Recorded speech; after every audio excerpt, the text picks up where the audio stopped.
Teoría endosimbiótica. Hola a todos, nosotros somos el grupo Los Violentos y en este video vamos a hablar de la teoría endosimbiótica y todo lo relacionado a ello. Lynn Margulis nació el 5 de marzo de 1938. Fue una bióloga evolutiva estadounidense reconocida por su teoría de la endosimbiosis seriada, la cual revolucionó la comprensión de la evolución de las células eucariotas. Estudió en el Instituto Hyde Park, se licenció en la Universidad de Chicago en 1957, en la que la aceptaron en el programa Adelantados a los 16 años.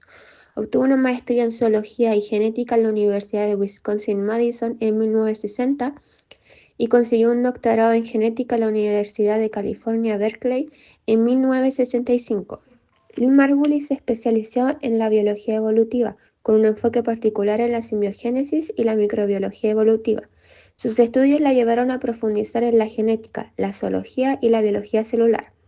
A lo largo de su carrera, su investigación se centró en comprender los mecanismos evolutivos más allá de la mutación y la selección natural, proponiendo la simbiosis como una fuerza creativa importante en la evolución. Su trabajo sobre la teoría de la endosimbiosis seriada demostró cómo la incorporación de bacterias de vida libre dio origen a orgánulos claves en las células eucariotas, como las mitocondrias y los cloroplastos. También dedicó parte de su investigación a la hipótesis Gaia, explorando la Tierra como un sistema complejo e interconectado. Su perspectiva abarcó desde el nivel celular hasta el planeta entero, buscando comprender la evolución de la vida en su conjunto. Escribió numerosos libros, entre ellos Origin of Eukaryotic Cells en 1970, Symbiosis in Cell Evolution en 1981, Microcosmos en 1986 junto con su hijo Dorian Sagan, Acquiring Genomes, A Theory of the Origins of Species, el 2002, también con su hijo Dorian Sagan. Ella fue una científica brillante, apasionada e insaciablemente curiosa. Se le consideraba una persona original e independiente, a veces incluso una rebelde científica, dispuesta a desafiar las ideas convencionales. Tuvo una vida personal compleja, casándose y divorciándose varias veces, incluyendo un matrimonio con el astrónomo Carl Sagan. Sin embargo, mantuvo fuertes lazos con sus hijos. Continuó trabajando e investigando hasta su fallecimiento el 22 de noviembre de 2011.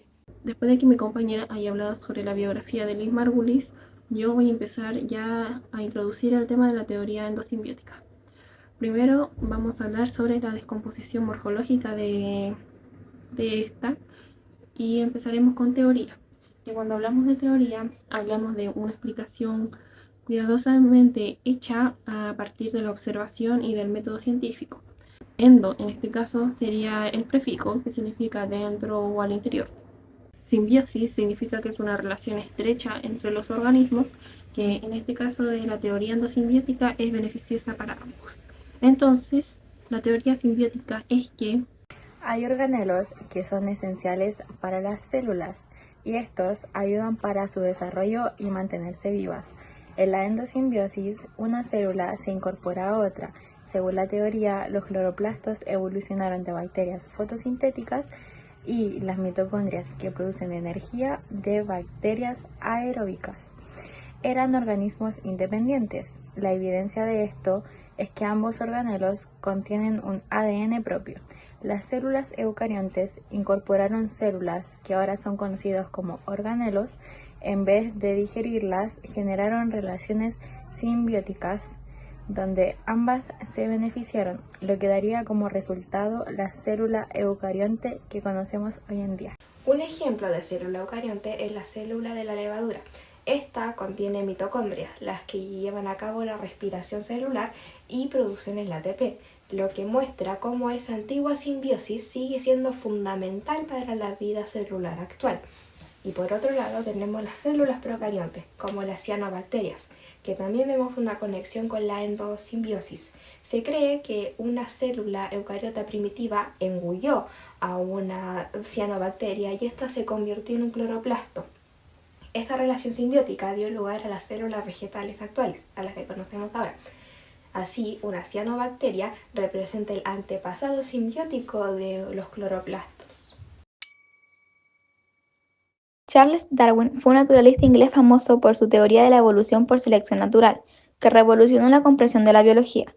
Su viaje a las Islas Galápagos fue crucial para el desarrollo de sus ideas y su libro El origen de las especies se convirtió en un hito en la ciencia.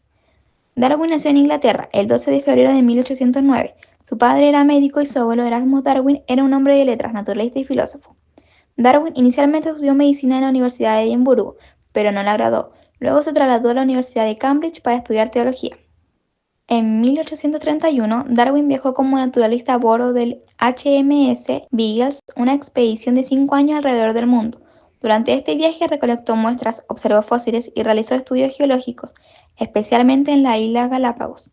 Comenzó a desarrollar su teoría de la evolución por selección natural, la cual publicó en El origen de las especies en 1859. Además del origen de las especies, Darwin escribió otro libro importante, como El descenso del hombre, donde afirma que el ser humano desciende de su ancestro común con otros animales. Charles Darwin falleció en 1882 y está enterrado en la abadía de Westminster junto a otros científicos notables como Isaac Newton. Muy buenas, soy Darwin. Y mi teoría consiste en, primero, definamos evolución. La evolución la defino como una idea en que las especies evolucionan, como algo que va evolucionando a distinto tiempo, en época, ¿ya?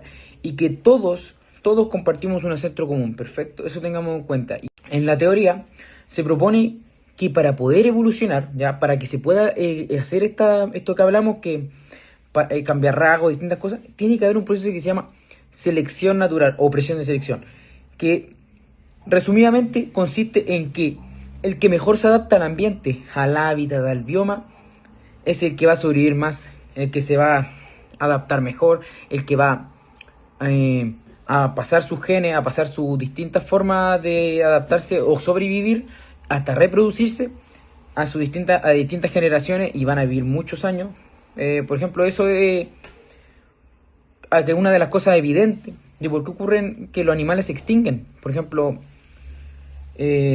animales que se están extinguiendo no se están adaptando a los cambios que está haciendo el mismo humano al ambiente. ¿Se dan cuenta de eso? Teniendo esto en cuenta, ya, este concepto es para a largo plazo. Perfecto, ¿me entienden? Una especie va a empezar, por ejemplo, hay un ejemplo de ratones donde están dentro de que están algunos tiempos con veneno, ponen distinto, mira, uno sin veneno, otro con veneno y otro así, como con y sin, así al medio, ¿ya? Tengamos cuenta que claramente el que está sin veneno va a vivir, ¿ya? Porque este no tiene cambio dentro de su ambiente, va a ser siempre neutro, ¿ya?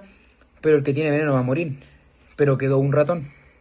Ese ratón supo adaptarse al veneno.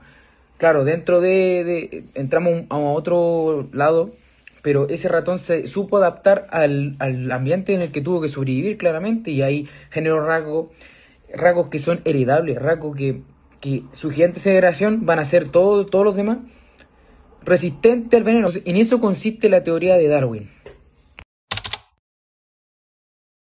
Alfred Russel Wallace, que nació el 8 de enero de 1823, fue un naturalista, explorador y biólogo británico, reconocido por haber desarrollado de manera independiente la teoría de la evolución por selección natural en paralelo a Charles Darwin.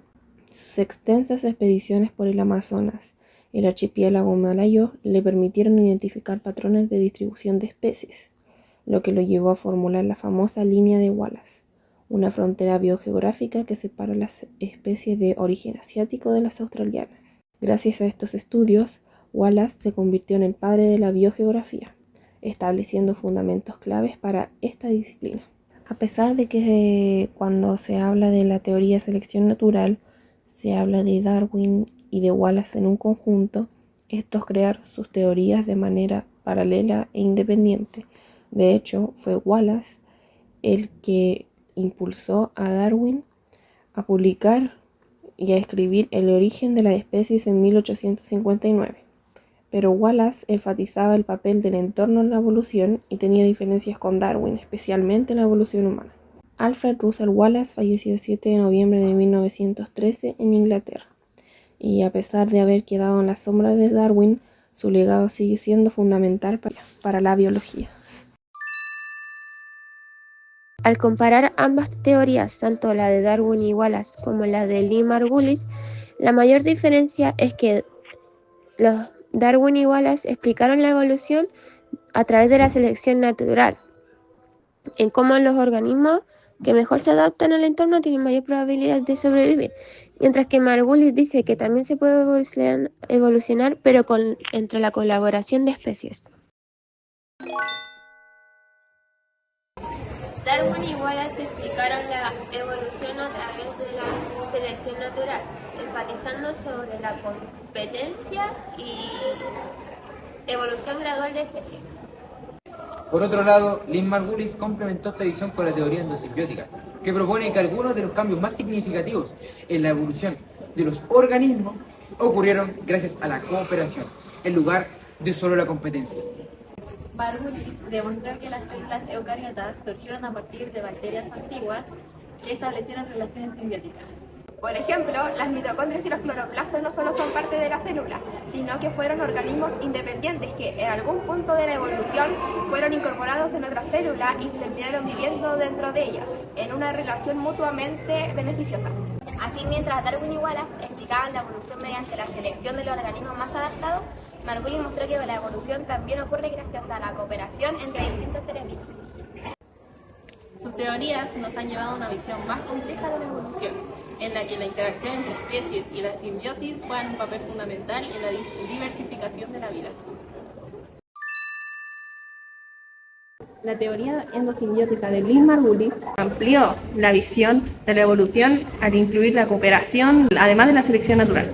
Aunque inicialmente esta fue rechazada en los años 60, ya que había un paradigma muy fuerte tras la teoría neodarwinista. Pero la acumulación de evidencia sobre las mitocondrias, los cloroplastos y las moléculas fueron gradualmente aceptadas e incluidas entre las teorías de la evolución. Esto muestra que la evolución no solo opera por competencia, sino por integración biológica. Algunos de los argumentos a favor incluyen organelos como mitocondrias y cloroplastos que tienen su propio ADN y se replican de manera independiente, así como el proceso que vimos en clases.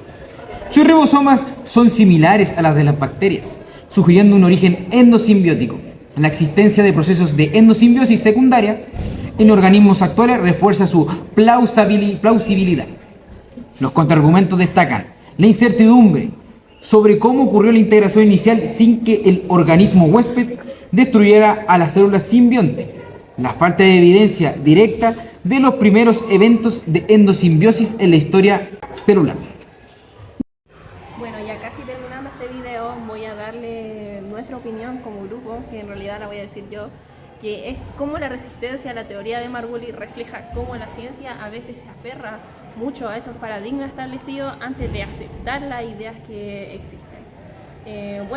Lynn Margulis, a pesar del rechazo inicial, insistió en su teoría, mostró la veracidad, su argumento y poco a poco, al ser aceptada en la sociedad, nos dimos cuenta de lo crucial que puede ser tanto la cooperación y la competencia.